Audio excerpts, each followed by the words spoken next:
Les gars, si vous regardez sur YouTube, vous avez vu en fait que je secoue mon... Il restait une gorgée. Purée, je secouais mon gobelet de café en mode... Je fais genre, je bois mon café, mais en vrai, il est vide. Bienvenue dans un nouvel épisode du podcast, les gars. Bienvenue dans le dernier épisode de la saison 3 du podcast. C'est passé tellement vite, mais en même temps, il s'est passé tellement de choses pendant cette saison 3. C'est un truc de ouf, en fait. J'ai l'impression d'avoir vécu une vie entière cette année. C'est un truc de malade.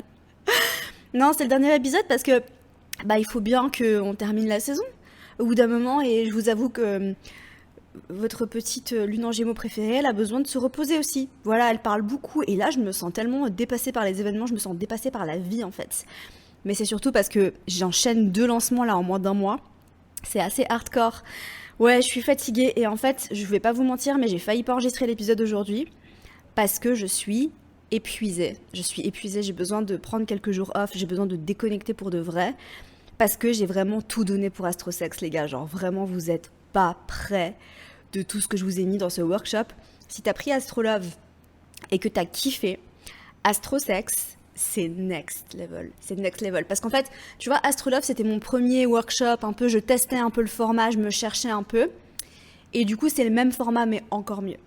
Si t'as pas suivi, Astrosex, c'est un workshop qui sort aujourd'hui. Et ouais, qui sort aujourd'hui.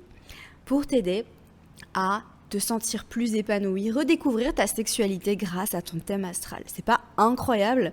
C'est marrant parce que toutes les personnes que je rencontre ici à Bali, à chaque fois que je leur parle de mon projet Astrosex, elles sont toutes là. Sérieux? On peut voir le sexe dans le thème astral, genre? Ouais, on peut voir le sexe dans le thème astral et on peut voir des choses incroyables. Astrosex est disponible jusqu'à dimanche en promotion de lancement exceptionnel, 39 €.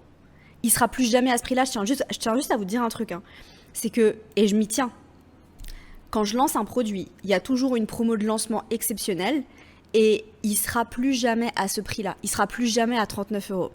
Je tiens à être très claire là-dessus, ok? Même si un jour, peut-être dans 1 an, allez, je décide de faire une promo. Ça arrive dans la vie d'un entrepreneur, des fois on fait des promos. Il sera pas à 39 €, je te le dis. Ok? Donc, si jamais tu as envie d'apprendre à redécouvrir ta sexualité dans ton thème astral, fonce. C'est le premier lien dans les notes du podcast. Aujourd'hui, les gars, on va parler de ça. On va parler du rapport au sexe dans le thème astral.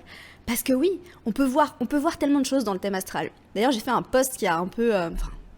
Il y a une personne qui s'est un peu offend, mais je pense que c'est juste que c'est quelqu'un qui n'a pas l'habitude d'envoyer des nudes, tu vois. Parce que j'ai comparé le fait d'envoyer des nudes et de montrer son thème astral. Voilà, moi, en toute sincérité, avec les personnes que je fréquente, avec qui je me sens en sécurité, j'ai aucun problème à envoyer des nudes, bien au contraire. J'avoue que j'adore ça. Ça se voit dans mon thème astral, ça se voit dans le thème astral. Ça se voit, ok? Et du coup, mon Dieu. Mais ça y est, j'ai pris l'habitude d'être vulnérable. Moi, je pense qu'en fait, c'est grâce à vous. Vous savez pourquoi? Parce que vous m'avez envoyé tellement de love, vous m'avez envoyé tellement d'amour. Genre, vraiment, merci, vous êtes les meilleurs. Je sais pas comment je vais faire sans vous pendant cette petite pause. Alors, c'est le dernier épisode de la saison 3. On va reprendre la saison 4 à mon retour à Bali au mois de septembre. D'accord?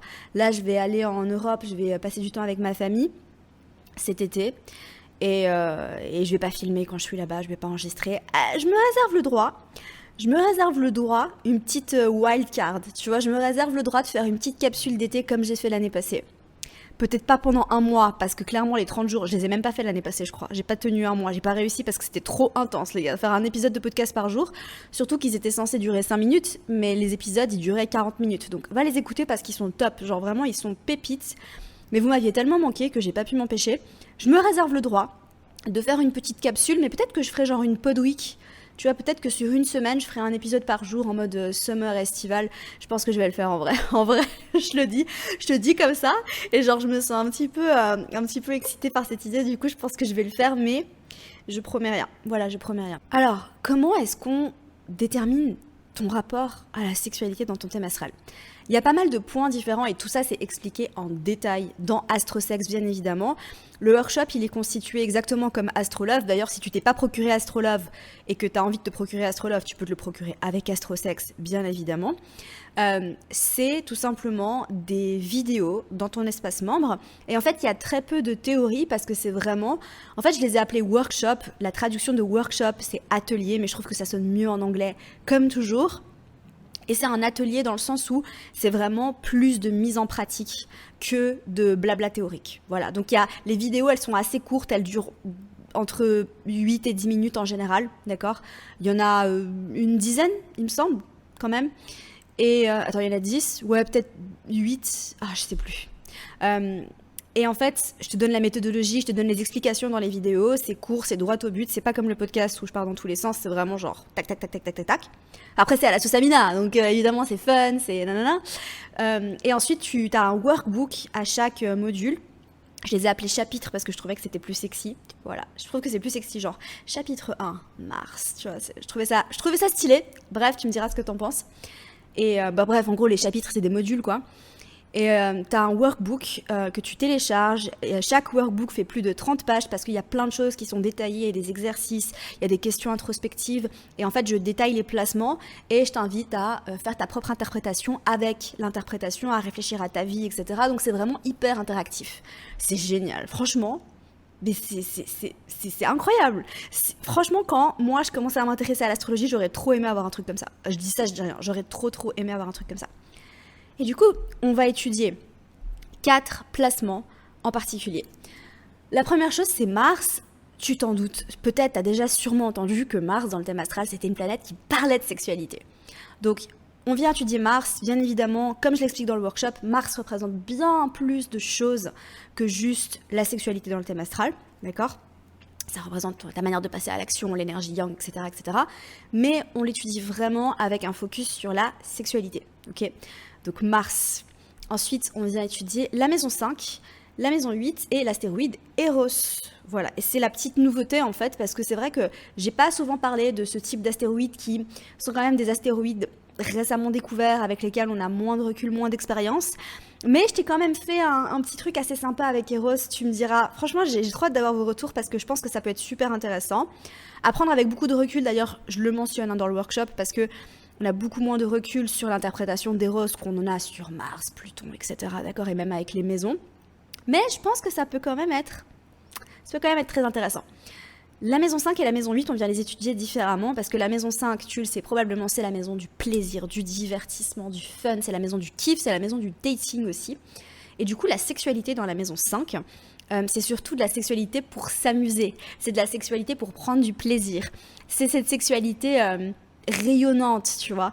Alors que la sexualité maison 8, c'est très différent, c'est vraiment comment tu vas connecter en profondeur dans l'intimité. Donc c'est pas nécessairement, alors c'est clairement pas, la maison 8 c'est clairement pas une maison coup d'un soir. La maison coup d'un soir c'est la maison 5, d'accord ? La maison 8 c'est vraiment une maison avec qui tu vas, avec les personnes qui sont dans ta maison 8, c'est des personnes avec qui tu vas connecter vraiment en profondeur. Et en fait, le travail que je t'invite à faire à travers la maison 8, et franchement je pense que c'est mon chapitre préféré dans Astrosex, c'est qu'avec la maison 8, tu vas pouvoir étudier tellement de choses qui vont t'aider littéralement à te transformer à travers ta sexualité. En fait, c'est non seulement tu vas pouvoir, avec Astrosex, tu vas pouvoir transformer ta sexualité, parce que tu vas pouvoir apprendre à te connaître, apprendre à connaître tes besoins, et en plus de ça, tu vas pouvoir en fait utiliser ta sexualité pour te transformer en faisant ton shadow work tout simplement, et ça se fait dans la maison 8. Voilà. Ce que je voulais vous proposer à travers cet épisode de podcast, j'aurais peut-être dû le dire avant, c'est que on va de nouveau analyser le thème astral de mon crush. Alors, je vais être honnête avec vous, j'ai arrêté de lui parler. Voilà. On va quand même analyser son thème astral parce que cet homme, c'était un de mes meilleurs coups. Voilà, je l'avais déjà mentionné dans l'épisode de la semaine dernière. Donc voilà, je vous le redis. Donc je pense que ça peut être intéressant d'analyser son rapport à la sexualité dans son thème astral. Mais j'ai arrêté de lui parler parce que je pense qu'on a vécu ce qu'on avait à vivre ensemble. Voilà, je souris parce qu'en fait ça me brise le cœur d'un côté, mais je pense que c'est pour le mieux. Aucun regret, vraiment, c'était incroyable tout ce qu'on a vécu ensemble, mais on cherche plus la même chose. Enfin, moi j'ai envie d'aller plus loin, j'ai envie de plus de profondeur. On s'est bien amusé.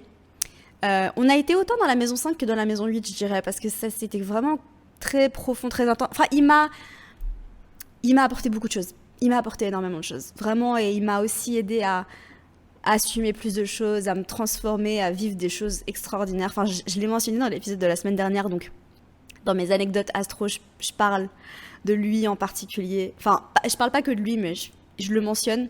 Voilà, donc on conclut cette saison 3 et c'est la dernière fois que je vous parle de lui. Enfin, faut jamais dire jamais, mais je vais quand même analyser tout ça et on va en parler. Il y aura peut-être des petites anecdotes qui vont sortir. Voilà. Alors, j'avais analysé son rapport à l'amour dans son thème astral dans l'épisode d'avant. Donc, c'était pas la semaine dernière, mais c'était celui d'avant, où je parlais du rapport à l'amour et trouver tes partenaires amoureux idéaux dans ton thème astral. Aujourd'hui, on va vraiment se focus sur sa sexualité. Alors, je vais pas tout analyser, je vais pas analyser Mars et la maison 5 et Eros, etc. D'accord ? Je vais vraiment me focus sur la maison 8. Et on va parler un petit peu de comment ça se manifeste, de quels sont ses besoins et de comment, en fait, je l'ai vécu moi personnellement avec lui. Oh mon Dieu! Dans quoi est-ce que je me lance? En fait, c'était soit ça, j'ai hésité entre deux. J'ai hésité entre analyser son thème astral ou le mien. Mais je pense que je ferais peut-être le mien... Enfin, analyser mon rapport à la sexualité dans mon thème astral. J'aurais pu vous faire ça en vrai. Mais j'ai son thème astral sous les yeux. J'ai pas préparé comme d'hab. Hein. J'ai pas préparé. J'étais trop fatiguée, j'arrivais pas. Honnêtement, j'ai tellement bossé pour Astrosex, les gars. Je pense que vous vous rendez pas compte, mais genre, j'ai tellement travaillé. Quand vous allez vous inscrire, ou si vous vous inscrivez, bien évidemment, aucune obligation, hein, mais vous allez comprendre pourquoi je suis épuisée parce que c'était intense. Anyway, alors, Monsieur Crush, Mr. Crush, donc Monsieur Vierge, hein. Donc pour rappel, Monsieur est Soleil en Vierge, Ascendant Vierge, Vénus en Vierge. Il a conjonction Soleil-Vénus à l'ascendant. Oui, il est incroyablement beau. En fait, avec Vénus et le Soleil à l'ascendant, non seulement il est incroyablement beau, physiquement, parce que Vénus, en fait, c'est une planète qui parle de beauté, de grâce et d'élégance. Pour les personnes qui ont Vénus en conjonction à l'ascendant ou dans la maison 1, sont généralement, je dis bien évidemment, parce que ça dépend ensuite de l'ascendant, du maître d'ascendant, etc. Mais ce sont généralement des personnes... Ah oui, en plus, il a son maître d'ascendant en balance. Vraiment, le mec, il a tout pour lui, quoi. Oh là là. Ah, il a tout pour lui. Tu vois, donc il a Vénus à l'ascendant, et en plus, il a ascendant Vierge, et il a Mercure en balance. Voilà. Tu m'étonnes. Mais Vénus en maison 1 peut indiquer des personnes qui sont particulièrement charmantes, qui ont des traits très gracieux, etc. Et du coup, le soleil à l'ascendant ou le soleil en maison 1, c'est généralement des personnes qui sont très rayonnantes, tu vois, qui dégagent quelque chose de très solaire. Et du coup, avec Vénus et le soleil à l'ascendant, le mec, il est genre, non seulement il est incroyablement beau, mais en plus, il rayonne. Genre, tu le vois et t'es là, waouh, mais d'où est-ce que tu sors? L'autre jour, les gars, non mais, en fait, j'ai décidé d'arrêter de lui parler et l'univers ne m'aide pas. J'étais là, mais univers, est-ce que tu peux m'aider? Est-ce que tu peux m'aider? Parce que j'ai pris cette décision, parce que je pense que c'est pour le mieux, et parce que on aurait pu continuer à se fréquenter, mais voilà, c'est pas ce que je souhaite, parce que voilà, enfin bref, je pense qu'on a vécu ce qu'on avait à vivre ensemble, anyway. Et du coup, je marchais sur la plage le matin, et là, qui est-ce que je vois sortir de l'océan avec sa planche de surf? J'ai pas les mots. Genre vraiment, je le vois sortir, il m'a pas vu. Il était focus sur ce qu'il faisait, quoi. Il sortait de l'eau, il venait de faire une grosse séance de surf, tu vois, il était fatigué. Mais je le vois sortir de l'eau avec sa planche de surf et j'étais là, non mais... J'ai ma Vénus en poisson en PLS, ma Vénus et mon Mars en poisson, hein. Tous les deux en PLS, tous les deux en mode, mais tu peux pas, il était incroyable. Du coup, je le regardais comme ça, je me suis arrêtée. Je le regardais comme ça. Genre, tu sais, comme quand tu regardes quelque chose d'incroyable et je disais, ah, ok, c'était très agréable. Et l'univers ne m'aide pas en fait. L'univers ne m'aide pas à passer à autre chose. Mais bon, c'est pas grave. Ok, revenons à nos moutons parce que je fais ma lune en Gémeaux. Mais je pense que vous avez peut-être envie de m'entendre faire ma lune en Gémeaux une dernière fois, non? Si c'est le cas, on va continuer avec les petits emojis. Si c'est le cas, envoyez-moi un emoji Gémeaux en DM, s'il vous plaît. Ou alors commentez un emoji Gémeaux sous la vidéo. Ou alors commentez un emoji Gémeaux sous mon dernier post. Vous pouvez me l'envoyer où vous voulez. Vraiment, je vous aime. Même si vous voulez m'envoyer un emoji Gémeaux par mail, vous pouvez. Envoyez-moi un petit emoji Gémeaux si jamais ça va vous manquer de m'entendre faire ma lune en Gémeaux. Anyway. Alors, du coup, Vierge, ascendant Vierge, Vénus en Vierge, conjonction Soleil-Vénus en Vierge, donc descendant en Poisson, Lune, Saturne en maison 7, tout ça on a déjà discuté. Mais ce qui nous intéresse, nous, on va passer directement à la maison 8. Je pourrais analyser sa maison 5, mais en vrai on va passer à la maison 8 parce que c'est ce qu'il y a de plus croustillant, n'est-ce pas? Alors monsieur à la maison 8 en Bélier, qu'est-ce que ça implique? Maison 8 en Bélier. Alors la maison 8, ça représente bien plus de choses que la sexualité, d'accord? Je tiens à préciser ça, je le précise évidemment dans l'astrosex. Mais on va vraiment étudier cette maison à travers l'angle de la sexualité. Donc maison 8 en bélier, ça peut être des personnes qui aiment prendre les devants, qui peuvent avoir une bonne libido. Alors après, il faut que ça se confirme dans le reste du thème astral, bien évidemment, parce que le simple fait d'avoir la maison 8 en bélier ne suffit pas, à déterminer si on a une forte libido ou pas. Mais si ça se confirme dans le thème astral, en l'occurrence, on a monsieur qui a Mars en Scorpion, donc oui, effectivement, très forte libido. Beaucoup d'envie, c'est quelque chose qu'il m'avait confié d'ailleurs, qu'il a une forte libido, qu'il aime vraiment le sexe, qu'il a toujours aimé le sexe, on en avait parlé la première fois qu'on s'est rencontrés d'ailleurs. Donc voilà, forte libido, des personnes qui adorent faire l'amour, qui adorent le sexe, mais qui ont ce côté un petit peu sauvage, tu vois. Donc le bélier, c'est un signe, il est gouverné par Mars, du coup c'est un signe qui est très primal. Donc il y a un rapport très primitif à la sexualité. En fait, je pense que c'est clairement des personnes, je sais pas si tu as déjà fait le test de Erotic Blueprint, je sais pas s'il est traduit, je ne crois pas, c'est ton blueprint érotique et en gros ça t'explique aussi, donc tu peux clairement avoir les infos dans ton thème astral, hein. Mais si je compare avec ça, parce que j'avais fait la comparaison avec les langages de l'amour quand j'avais analysé le rapport à l'amour dans le thème astral, parce que c'est un petit peu l'équivalent, en fait, le Erotic Blueprint, c'est vraiment l'équivalent sexuel des 5 langages de l'amour, clairement. Et en fait, c'est ta manière d'être excité. Et si je compare au Blueprint Erotic, je te laisserai aller regarder, je ne vais pas détailler ça ici, mais c'est un test qui est intéressant à faire, mais tu peux aussi l'analyser dans ton thème astral, bien évidemment. Mais faire le parallèle, je pense que c'est cool. C'est clairement des personnes, en fait, qui sont visuelles. Ça veut dire en fait qu'elles vont voir quelque chose et en fait directement elles vont être excitées parce que leur instinct, il y a un instinct un peu primaire. Ça veut dire que je vais voir une femme sexy, je suis excitée. Alors qu'il y a d'autres personnes qui sont plus sensuelles, ça veut dire en fait qu'elles ont besoin d'être caressées, qu'elles ont besoin de sentir une odeur, tu vois. Il y a 4 blueprints, il me semble. Il y a visuel ou sexuel. Non, je crois qu'il s'appelle sexuel. Il s'appelle pas visuel. C'est sexuel. C'est genre, je vois le sexe de quelqu'un, du coup ça m'excite. Je vois quelqu'un d'attirant, du coup ça m'excite. Et en fait, c'est assez primal. Voilà. Le deuxième, je suis en train de le détailler alors que je viens de vous dire d'aller regarder. Bref. Le deuxième, c'est sensuel. Donc c'est toucher, les 5 sens, etc. Il y en a un, c'est kinky. Ça veut dire en fait que tu es excité par tout ce qui est tabou. On en parle dans l'astrosex d'ailleurs. Le fait d'être excité par tout ce qui est tabou. Et le 4e, c'est énergétique. Et ça, c'est un peu plus compliqué. Et je crois qu'il y en a un 5e, c'est des personnes qui sont tout à la fois. Je sais plus comment ça s'appelle. Mais bref, t'iras voir. Très intéressant d'ailleurs. Du coup, ça, clairement, blueprint sexuel. Ça veut dire que c'est quelqu'un, en fait, qui est directement, genre, c'est très instinctif. Je vois quelque chose, je suis excitée directement et en fait, ça monte très vite. Ça veut dire que c'est quelqu'un, en fait, qui, dans son niveau d'excitation, peut passer de 0 à 100 assez rapidement. Il n'a pas nécessairement besoin de beaucoup de préliminaires, tu vois, pour être excité. Et en fait, si, genre... Oh, est-ce que je vous le dis ou pas? Oh mon dieu, je me tue des fois. J'ai tellement d'anecdotes avec lui, moi en même temps, on s'est quand même vu pas mal de fois, hein. On se connaît quand même assez bien. Un jour... Allez. De toute façon, franchement, j'ai raconté des trucs bien pires que ça la semaine dernière, donc bon. On est allé manger une glace. Ça commence bien. Mais moi, quand je vais manger une glace, les gars, je suis en mode taureau. Je suis pas en mode scorpion. Tu vois, genre, je vais manger une glace et genre, je suis très innocente. Je vais manger une glace et je suis là en mode, tu devrais me voir.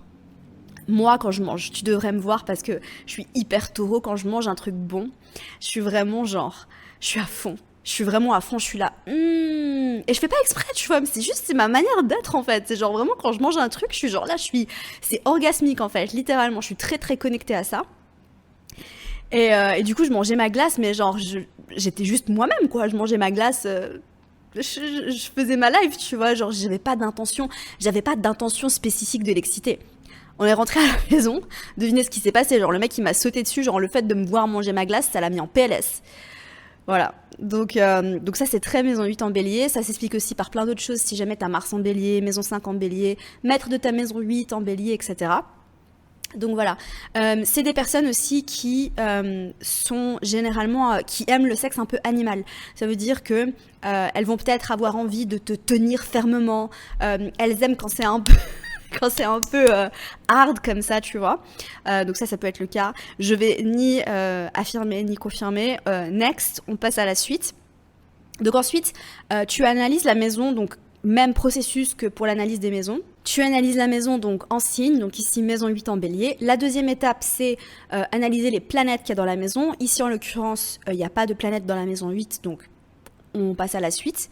Et la troisième étape, qui est selon moi l'étape la plus significative, c'est d'analyser le maître de la maison en signe et en maison. Donc moi, dans AstroSex, je l'ai décortiqué en 2 étapes parce que je pense que c'est plus simple et surtout, c'est un workshop qui est ouvert à tous les niveaux d'ailleurs, que tu sois débutant, complet en astrologie ou que tu aies un niveau plus avancé, ça s'adapte à toi, d'accord? Parce que vraiment, je t'apprends même à repérer Mars dans ton thème astral. Donc vraiment, c'est ouvert à tout le monde. C'est d'analyser le maître de la maison en signe. Donc, maître de la maison 8, donc c'est le maître de la maison 8, c'est Mars. Donc, Mars en signe. Donc, ici, monsieur a Mars en scorpion. Et ensuite, maître de la maison 8 en maison. Donc, monsieur a Mars en scorpion en maison 2. Voilà. Alors, si je continue, donc si je passe à la suite, maître de la maison 8 en scorpion, ça s'arrange pas à niveau libido parce que voilà, on a une maison 8 en scorpion, on a une maison 8 en bélier, excusez-moi. Donc voilà, on en a déjà parlé, hein, libido, côté très animal, etc. On a Mars à domicile en scorpion. Donc, ce que ça vient faire ici, c'est que ça vient parce que la sexualité du Mars en bélier, elle est très différente de la sexualité du Mars en scorpion. On a 2 Mars à domicile, donc ici, on a quand même je pense, on a un bon rapport à la sexualité. Alors, il y a quelque chose de beaucoup plus agressif avec la maison 8 en bélier. Ça veut dire aimer le sexe agressif, animal, le côté un petit peu violent, etc., comme je viens de l'évoquer. Et ensuite, avec le maître de la maison 8 en scorpion, on a quelque chose de beaucoup plus profond. Ça veut dire qu'avec le bélier, c'est très in-out, tu vois, c'est très... sans faire de mauvais jeu de mots. Des fois, je me dis, je devrais pas mettre ça sur Internet. C'est très... voilà, enfin, on fait ce qu'on a à faire et après, c'est bon. Alors qu'avec le scorpion, c'est beaucoup plus profond, c'est beaucoup plus intense et c'est beaucoup plus connecté aussi parce qu'on se le rappelle, hein, le scorpion, c'est un signe d'eau, c'est un signe qui est hyper spirituel, c'est un signe qui est quand même très connecté, très intuitif et qui a besoin de cette connexion. Le bélier, il n'a pas nécessairement besoin de cette connexion émotionnelle où on va en profondeur, tu vois, alors que le scorpion, il en a besoin. Ça veut dire ici pour moi que du coup, mon crush, en l'occurrence, il choisit quand même ses partenaires. Enfin, je pense pas que c'est le genre de personne qui fasse l'amour avec n'importe qui, avec tout le monde. Je pense quand même qu'il est quand même assez sélectif dans sa manière de partager son intimité et sa sexualité, hein, d'ailleurs, avec ses partenaires. Et que surtout, en fait, il a besoin d'avoir cette connexion spirituelle et très profonde, ce qui match évidemment incroyablement bien avec moi, vu que j'ai Vénus et Mars en Poisson. D'ailleurs, en fait, tous les placements de mon thème astral, les gars, ils sont tous... tous les placements de mon thème astral, d'un point de vue sexualité, ils sont tous dans des signes d'eau, à part Eros. Mais je vous dirai pas dans quel signe j'ai Eros. C'est mon petit secret. Peut-être que je le dirai aux personnes qui s'inscrivent à AstroSex. Bref. Non, ce que je voulais dire, c'est que ça match incroyablement bien avec moi, vu que j'ai tous mes placements en signe d'eau. Voilà, vraiment tout. Il y a tout qui est en signe d'eau, à part Eros, comme je l'ai mentionné. Et du coup, d'avoir quelque chose d'hyper profond, d'hyper connecté, où vraiment on va se regarder dans les yeux, où en fait on va sentir quelque chose d'énergétique au-delà en fait de la connexion physique et terre à terre. Avec le scorpion, on va voir au-delà en fait de ce qui est devant nous, on va voir au-delà de ce qui est tangible et matériel, d'accord? C'est ce qu'on travaille sur l'axe taureau-scorpion d'ailleurs. Avec le taureau, on est dans la matérialité de la vie, on est dans le côté concret, charnel, corporel, et avec le scorpion on est dans le côté énergétique, on est dans le côté vraiment je vois ce qu'il y a au-delà des apparences, je vois ce qu'il y a au-delà de la réalité concrète et terrienne, terrestre et matérielle. Donc voilà, c'est vraiment en fait le fait d'aller chercher quelque chose de plus profond et aussi, donc je le vois aussi quand même pas mal avec ce placement, le fait de potentiellement avoir envie d'utiliser aussi sa sexualité pour grandir, pour évoluer, pour se transformer d'ailleurs.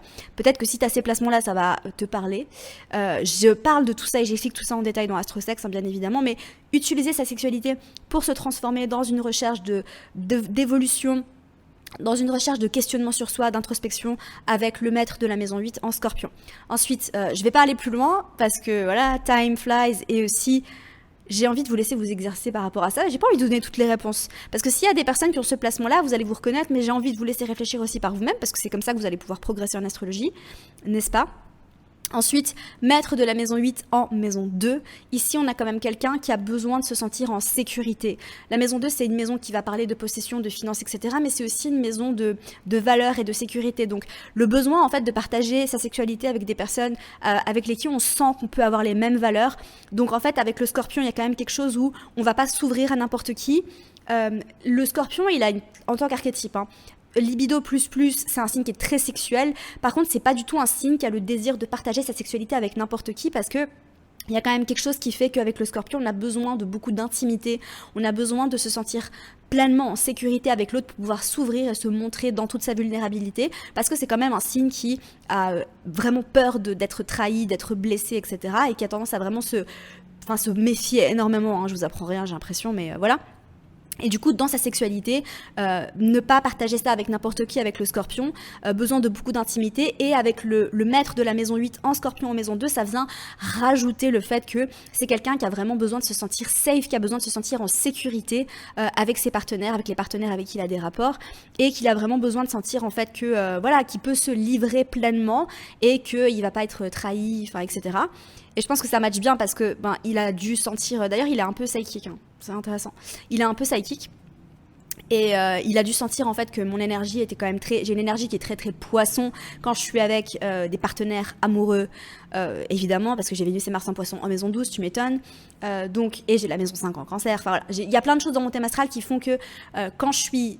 Vous me voyez pas...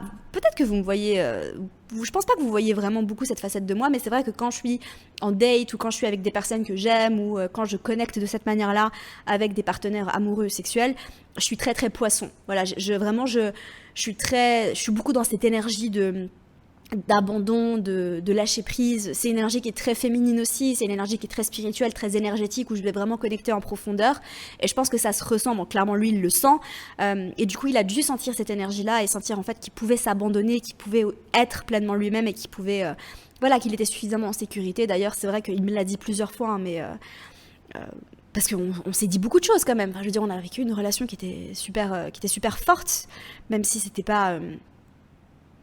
sérieux, presque. Non, c'était pas sérieux, mais c'était fort. C'était pas sérieux, mais c'était fort et c'était intense. Enfin, c'était très scorpion pour le coup. C'est que il se sentait vraiment très à l'aise et très confortable avec moi, que j'avais vraiment une présence. Mais ça, on me le dit souvent d'ailleurs. C'est marrant. Dans la vraie vie, que j'ai une présence qui est hyper apaisante. Je pense que c'est dû au soleil en taureau et je pense que c'est aussi dû au fait que j'ai mon maître d'ascendant en poisson dans la maison 12. J'ai une présence qui est très calmante, très apaisante. Et que du coup ma présence lui faisait du bien énergétiquement aussi, etc. Donc voilà par rapport à ça. Et puis voilà les gars, on a fait le tour. Donc je pense que oui, effectivement, on se correspond hyper bien sexuellement. On est hyper compatibles niveau sexualité. On a nos Mars en trigone, enfin il y a beaucoup de choses qui font qu'on est très très compatibles. Et puis j'ai mon soleil dans sa maison 8, enfin voilà. C'est très très cool tout ça. Voilà les gars, c'était juste un petit exemple d'analyse. On pourrait aller beaucoup plus en profondeur, mais votre pote est claqué et surtout, je vais pas vous faire un épisode non plus. Même si vous êtes très nombreux à me dire que vous pourriez m'écouter pendant des heures, et merci, vraiment ça me touche trop. Ça me touche trop. J'ai pas non plus envie de faire un épisode qui va durer 50 minutes. Enfin, pas cette fois-ci. Je suis trop fatiguée pour parler pendant 50 minutes. Je vais aller me reposer parce que vraiment...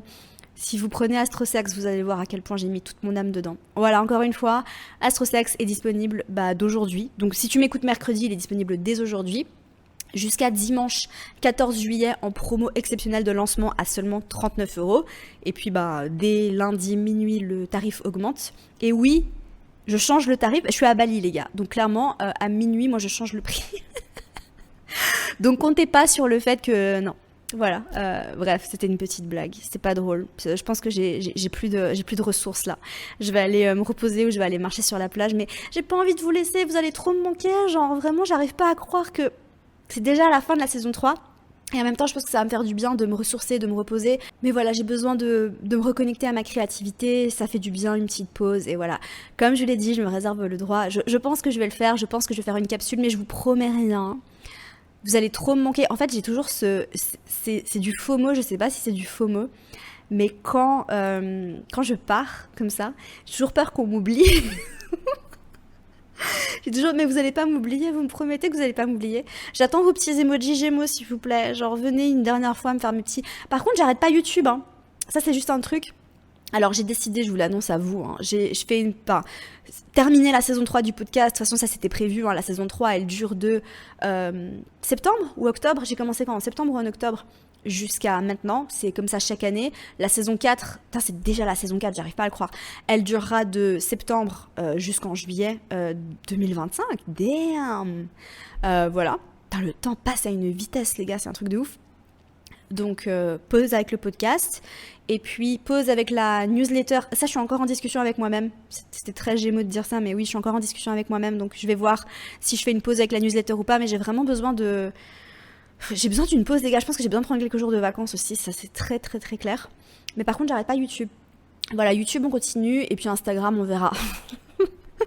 Instagram, on verra. Instagram, c'est toujours tout en bas de ma liste de priorités, vous savez, parce qu'il faut bien avoir quelque chose en bas de sa liste de priorités. C'est pas que j'aime moins Instagram, c'est juste que pour moi, je trouve que c'est plus... Enfin bref, j'ai envie d'investir moins d'énergie dans Instagram.